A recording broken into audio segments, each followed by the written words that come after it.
सामान्य अध्ययन MCQs हिंदी पाठ 69। पहला प्रश्न 1। सीमांत स्थायी सुविधा दर तथा निवल मांग और देयताएं पदबंध कभी कभी समाचार में आते रहते हैं। उनका प्रयोग किसके संबंध में किया जाता है? आ। बैंक कार्य। बी। संचार नेटवर्किंग। सी। युद्ध कौशल। डी। कृषि उत्पादों की पूर्ति एवं मांग। इस प्रश्न का उत्तर है आ। अगला प्रश्न 2। शाखारहित क्षेत्रों में व्यावसायिक संवाददाताओं बैंक साथी की सेवाओं द्वारा लाभार्थियों को कौन सी सुविधाएं प्राप्त होती हैं?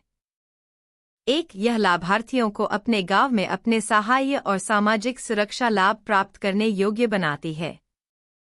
2। यह ग्रामीण क्षेत्रों में लाभार्थियों को धनराशि जमा करने व आहरण करने योग्य बनाती है।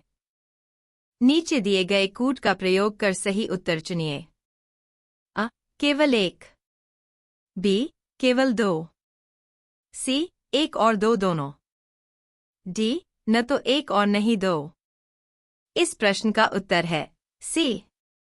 अगला प्रश्न 3। भारतीय अर्थव्यवस्था के संदर्भ में निम्नलिखित में से कौन सा से सांविधिक आरक्षित आवश्यकताओं का के उद्देश्य हैं?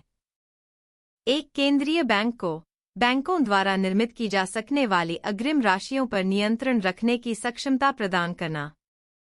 2। बैंकों में जनता की जमा राशियों को सुरक्षित व तरल रखना। 3। व्यावसायिक बैंकों को अत्यधिक लाभ कमाने से रोकना। 4। बैंकों को दिन प्रतिदिन की आवश्यकताओं को पूरा करने के लिए पर्याप्त कोष्ठ नकदी वॉल्ट कैश रखने को बाध्य करना। नीचे दिए गए कूट का प्रयोग कर सही उत्तर चुनिए। आ। केवल 1। बी। केवल 1 और 2। सी। केवल 2 और 3। डी। 1, 2, 3 और 4। इस प्रश्न का उत्तर है आ। अगला प्रश्न 4। हाल ही में एक जन विद्रोह श्रृंखला जिसे अरब सिंप्रग कहा गया मूलतः किस देश से शुरू हुई? आ। मिस्र इजिप्ट। बी। लेबनान। सी। सीरिया। डी। ट्यूनीशिया। इस प्रश्न का उत्तर है डी।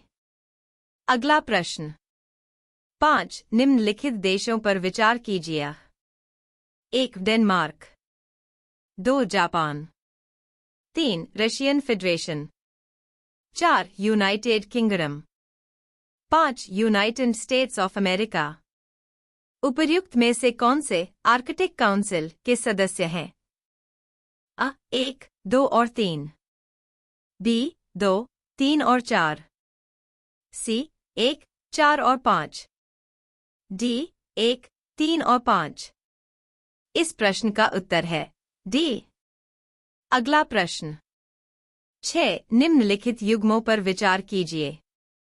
क्षेत्र जो प्राय समाचारों देश। 1। Chechnya Russian federation. 2। दारफुर माली। 3। स्वात घाटी इराक। उपर्युक्त में से कौन सा से युग्म सही सुमेलित हैं? आ। केवल 1। बी। केवल 2 और 3। सी। केवल 1 और 3। डी। 1, 2 और 3। इस प्रश्न का उत्तर है आ। अगला प्रश्न 7। अग्नि प्रक्षेपास्त्र के संदर्भ में निम्नलिखित कथनों में से कौन सा से सही हैं? 1। यह धरातल से धरातल तक मार करने वाला प्रक्षेपास्त्र है। 2। इसमें केवल द्रव नोदक ईंधन के रूप में इस्तेमाल होता है। 3। यह एक्टिन नाभिकीय वारहेड को 7500 किलोमीटर दूरी तक फेंक सकता है। नीचे दिए गए कूट का प्रयोग कर सही उत्तर चुनिए। आ। केवल 1। बी। केवल 2 और 3। सी। केवल 1 और 3। डी। 1, 2 और 3। इस प्रश्न का उत्तर है आ। अगला प्रश्न 8। कोयला संस्तर मेथेन और शैल गैस नामक 2 गैर परंपरागत ऊर्जा स्रोतों के संदर्भ में निम्नलिखित कथनों पर विचार कीजिए। 1। कोयला संस्तर मेथेन कोयला संधियों से निष्कर्षित शुद्ध मेथेन गैस है जबकि शैल गैस केवल प्रोपेन और ब्यूटेन का एक मिश्रण है जो सूक्ष्मकणिक अवसादी शैलों से निष्कर्षित की जा सकती है। 2 भारत में कोयला संस्तर मीथेन स्रोत बहुतायत में हैं, किंतु अब तक शैल गैस के स्रोत नहीं पाए गए हैं। उपर्युक्त कथनों में से कौन सा से सही है? अ.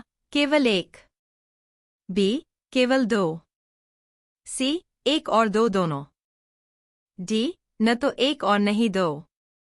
इस प्रश्न का उत्तर है अ। अगला प्रश्न। 9 भारत के चांगपा समुदाय के संदर्भ में निम्नलिखित कथनों पर विचार कीजिए। 1. वे मुख्यतः उत्तराखंड राज्य में रहते हैं। 2. वे अच्छे किस्म का ऊन देने वाले पश्मीना बकरियों को पालते हैं। 3. उन्हें अनुसूचित जनजातियों की श्रेणी में रखा जाता है। उपर्युक्त कथनों में से कौन सा से सही है? अ. केवल 1, बी. केवल 2 और 3, सी. केवल 3, डी. 1, 2 और 3। इस प्रश्न का उत्तर है बी। अगला प्रश्न। 10 भारत में ग्वार, क्लस्टर बीन का पारंपरिक रूप से सब्जी या पशु आहार के रूप में उपयोग किया जाता है, किंतु हाल ही में इसकी खेती ने महत्व का स्थान प्राप्त किया है। इस संदर्भ में निम्नलिखित में से कौन सा एक कथन सही है? अ. बीजों से निकाला गया तेल जैव निम्नीकरण सुघटियों के निर्माण में प्रयुक्त होता है। बी. इसके बीजों से निर्मित गोंद शैल गैस के निष्कर्षण में प्रयुक्त होता है। सी. इस पौधे की पत्तियों के सार में प्रतिहिस्टामिन गुणधर्म होता है। डी. यह उच्च गुणता के जैव डीजल का एक स्रोत है। इस प्रश्न का उत्तर है बी।